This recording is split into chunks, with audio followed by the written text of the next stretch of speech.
nakasalamin ako. Itong nabili ko, sobrang gaan, para akong walang suot talaga. Ang saya niya. So, eto na yung mga nabili ko na eyewear from iRep Express in Market Market.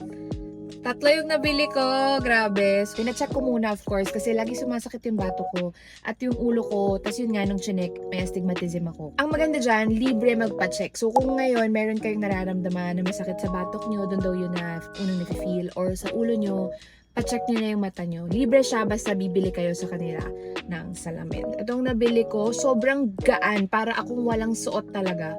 Ang saya niya. Parang mas okay pa nga na may suot ako kaysa wala. I mean, yung pakiramdam. Kasi nga mas maliwanag. Tapos, magaan din siya. Yung mismong kailangan na lens ko, ginawa nila agad. So, makukuha mo siya in 30 to 40 minutes lang. So, kumain lang ako. Tapos, pagbalik ko, ayan na. Tapos, pagsuot ko, ang saya na. Ang liwanag ng buhay. So, I think it comes with age, maybe. Ay, may binili rin ako. May binili rin ako na shades. I'll show you.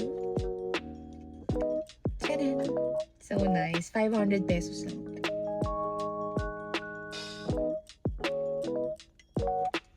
Ano ba? Wait. Ayan. Ang ganda niya. Nakakaloka. Pero ito, ang ganda rin ng lalagyan niya. Ang ganda, diba? Itong iRep Express ay sa Market Market. Bagong bukas lang sila actually, kaya parang may mga promo sila. Kaya, yan, punta na kayo. Ang saya. Ang saya ng buhay.